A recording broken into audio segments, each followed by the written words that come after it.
Spirituality में और science में हो सकता है के लिए कोई जगह नहीं है, सिर्फ जो है उसकी बात करी जाती है। और वो है सिर्फ एक या दो लोगों के लिए नहीं, ऐसा नहीं सिर्फ हिंदुओं के लिए है और मुसलमानों के लिए नहीं है। स्पिरिचुअलिटी मतलब वो जो सबके लिए है, जिसको हिंदू भी वेरीफाई कर सके, मुसलमान भी, क्रिश्चियन भी, सब वेरीफाई कर सके। तो साइंटिफिकली मैं 3 लॉज को बताता हूं। अगर ये 3 लॉज आपको बारीकी से समझ आ गए तो आपकी इंक्वायरी पक्की हो सकती है। उसमें फिर ना थ्योरीज के लिए कोई जगह नहीं रहेगी, बिलीव्स के लिए कोई जगह नहीं रहेगी। आप बिल्कुल क्लियर होते चले जाओगे, और माइंड में आप जितना क्लियर हो जाते हो ना इन सब टॉपिक्स से रिलेटेड, उतनी आपकी लाइफ सिंपल हो जाती है, लाइफ सॉर्ट आउट हो जाती है। 3 लॉज हैं साइंस के। नंबर 1 ये है कि जहां पर भी कोई इफेक्ट होगा तो वहां पर कॉज होगा। There can not be an effect without a cause. तो अगर ये क्रिएशन है, यानी कि आप मुझे देख रहे हो, मैं आपको देख रहा हूं, इसमें कोई डाउट तो नहीं है, तो इसका कोई ना कोई कॉज भी होगा। ठीक है ना, इसको डिनाई नहीं किया जा सकता। और हम सिर्फ एक दूसरे को नहीं देख रहे, हम ये भी जानते हैं कि हमारे बीच में स्पेस है, ये भी हम जानते हैं। तो स्पेस का भी कोई ना कोई कॉज होगा। हम कॉन्शियस हैं, मैं हूं, इसमें कोई डाउट ही नहीं है, तो मैं हूं का भी कोई ना कोई कॉज होगा। इस दुनिया में कुछ भी वहां से नहीं आ सकता जहां पर कुछ नहीं है। It is a scientific fact कि अगर बर्फ है तो पानी होगा, अगर पानी है तो हवा होगी, अगर हवा है तो आकाश होगा। समझ गए ना, लेयर्स वाइज ऊपर बढ़ रहे हो। आकाश है तो आकाश का भी कोई ना कोई सोर्स होगा। If there is an effect there has to be a cause. यहां से आपकी स्पिरिचुअल इंक्वायरी शुरू हो जाती है। 2 चीजें हैं ना, एक ही दुनिया है, दुनिया में आपकी बॉडी भी आ गई, एक आप हो जो इस दुनिया को जानते हो। इन दोनों का ही कॉज होगा। और यह भी हो सकता है जब आपकी इंक्वायरी खत्म होगी तो आपको समझ आए कि इन दोनों का कॉज एक ही है। जो दिख रहा है और जो देख रहा है, दोनों का जो कॉज है वो एक ही है। सोर्स। दोनों में फर्क समझ लो। भगवान के बारे में लोग क्या सोचते हैं कि मैं यहां हूं, भगवान कहीं दूर आसमान में है। ये क्या है? बिलीफ है। जबकि भगवान एक्चुअल में क्या है, अगर आप किसी भी स्क्रिप्चर को थोड़ा सा भी स्टडी करोगे आपको समझ आ जाएगा, वो आपके दिल का भी दिल है, आपके इतना पास है, वो आपका सोर्स है। तो भगवान को बजाय एक बिलीफ के वे में देखने में, जिस दिन आपने उसको अपने सोर्स के वे में देखना शुरू कर दिया, आपकी लाइफ में एक मेजर चेंज आ गया, ट्रांसफॉर्मेशन आ गया। अब आप भगवान से प्यार कर सकते हो। समझ गए ना? जिसको आपने कभी देखा नहीं है, जाना नहीं है, उससे आप प्यार कैसे करोगे? लगाओ दिमाग। मैं आपको कहता हूं एक ऐसे इंसान से प्यार करो जिसको आपने कभी देखा ही नहीं है, जिसकी इमेज तक आपके माइंड में नहीं है। करो प्यार। ये इंसान आपके सामने है, इसको करो प्यार। पॉसिबल है। ठीक है ना? यहां से एक मेजर चेंज आता है कि मतलब मेरा जो भगवान है, हमारा जो भगवान है, वो हमसे दूर नहीं बैठा हुआ, हमारे अंदर ही है। इनफैक्ट अगर वो भगवान नहीं है तो कुछ भी नहीं है। ये जो गहने को अहंकार हुआ पड़ा है कि मैं ये हूं, मैं वो हूं, मैं और गहनों से ज्यादा सुंदर हूं, या इंफीरियरिटी कॉम्प्लेक्स में मरा पड़ा है कि मैं इतना छोटा सा गहना हूं, वो इतने बड़े बड़े गहने हैं, वो इतना महंगा है, मैं इतना सस्ता हूं, मैं गया गुजरा हूं। दोनों का सोर्स क्या है? हर गहने का सोर्स क्या है? गोल्ड। गहने को किसी इंसान ने बनाया है, तो अगर इसको एक स्टेप और अगर हम अंदर ले जाएं तो उस इंसान को किसने बनाया है?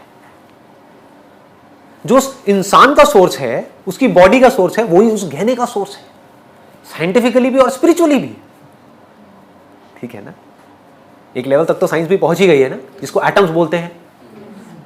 वही एटम्स उस गहनों का भी सोर्स है, उस गहने को बनाने वाले का भी सोर्स है।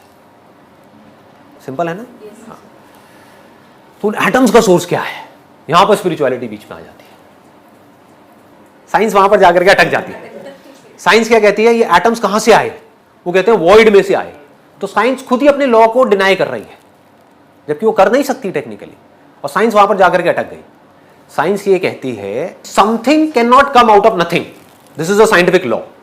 तो उनसे पूछो एटम कहां से आए, वो कहते हैं सब एटॉमिक पार्टिकल से। उनसे पूछो सब एटॉमिक पार्टिकल्स कहां से आए, फिर वो कहते हैं वॉइड में से आए। वॉइड मतलब क्या, नथिंगनेस। मतलब साइंस उस नथिंगनेस में देख नहीं पा रही है क्या है, इस वजह से अपने ही लॉ को कॉन्ट्राडिक्ट कर रही है। समझ आ पा रहा है ना? क्योंकि साइंस के पास ऐसा कोई इंस्ट्रूमेंट नहीं है कि जहां पर कुछ नहीं होता है वहां पर क्या होता है। ये देखने का कोई जरिया नहीं है। जहां पर कुछ है साइंस देख सकती है। आज जिसको छोटा समझ रही है कल उसी को बड़ा बोल देगी। पहले मॉलिक्यूल्स को छोटा बोला जाता था, अब उसको बड़ा बोलते हैं। फिर बोला एटम सबसे छोटा है, अब बोलते हैं सब एटॉमिक पार्टिकल। समझ आ रहा है ना? तो साइंस अपने लॉ को एक पॉइंट पे जाकर के कॉन्ट्राडिक्ट कर रहे हैं। तो यहां पर क्वांटम फिजिक्स बीच में आ गई। वो क्या कह रही है, ऐसा नहीं हो सकता कि अगर कुछ है तो कुछ होना चाहिए। तो उसको उन्होंने एक नाम दे दिया, 0 पॉइंट फील्ड। मतलब कि एक ऐसी फील्ड है, फील्ड का मतलब हम समझते हैं ना, जिसके ऊपर ये सब कुछ हो रहा है। बिना उस फील्ड के कुछ भी होना इम्पॉसिबल है। उस फील्ड का होना जरूरी है। ठीक है ना? तो wherever there is an effect, there has to be a cause. There cannot be an effect without a cause. फिर चाहे साइंस उसके बारे में जानती है नहीं जानती, कोई फर्क नहीं पड़ता। आप जानते हो नहीं जानते, कोई फर्क नहीं पड़ता, बट कॉज तो है। उस कॉज को आप कुछ भी बोलते रहो, सोर्स तो है। कुछ भी दिख रहा है तो उसका सोर्स तो है, कुछ तो है। ऐसा नहीं है कि कुछ नहीं में से दिख रहा है, कुछ तो है। वो कुछ क्या है उसको स्टडी करना है, उसको स्पिरिचुअलिटी बोलते हैं। दूसरा, again very very interesting, effect. इसको ध्यान से सुनना।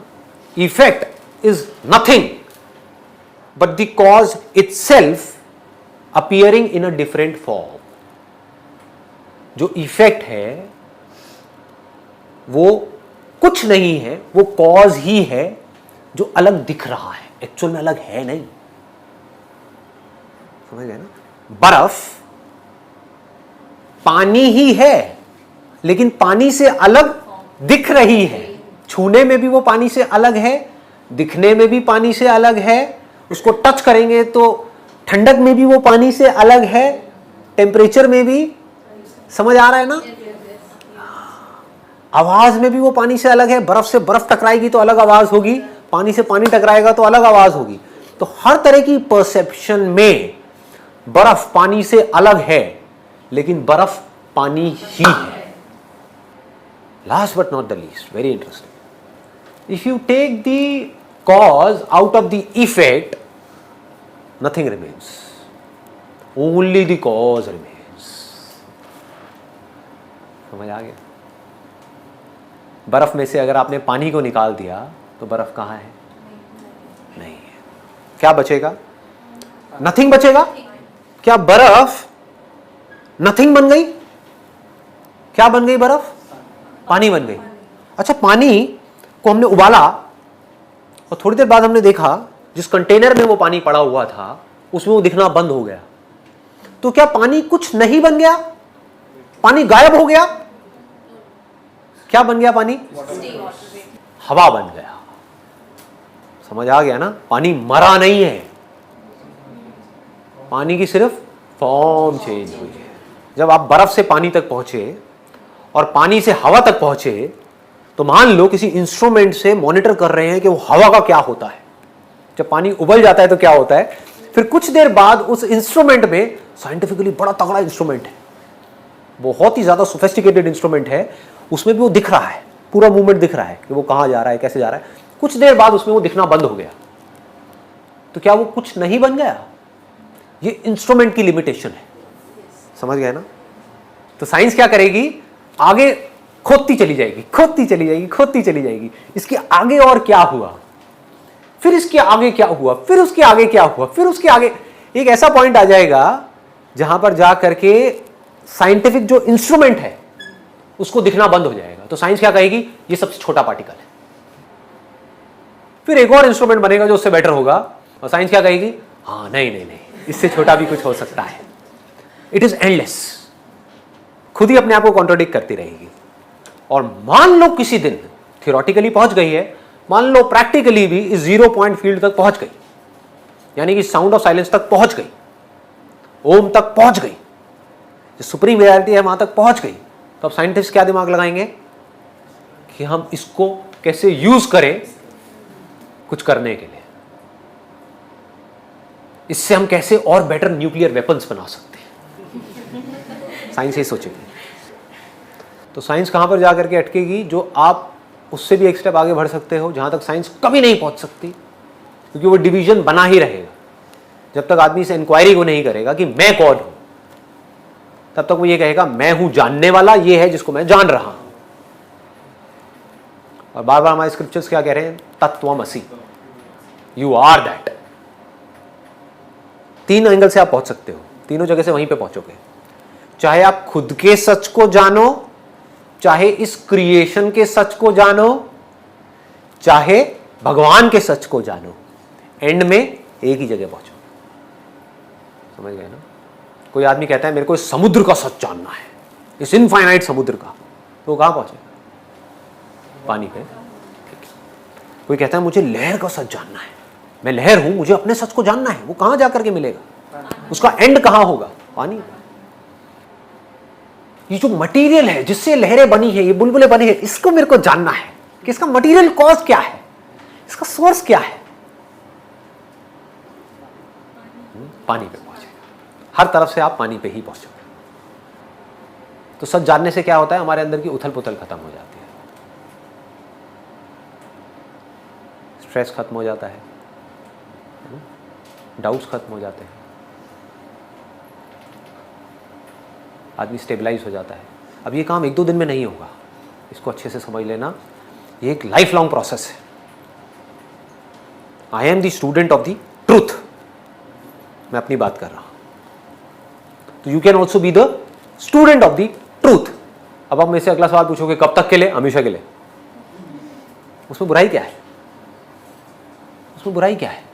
जैसे हर कोई किसी ना किसी चीज का स्टूडेंट है ना, कोई पढ़ रहा है, कोई कुछ पढ़ रहा है, कोई कुछ पढ़ रहा है, कोई कुछ पढ़ रहा है।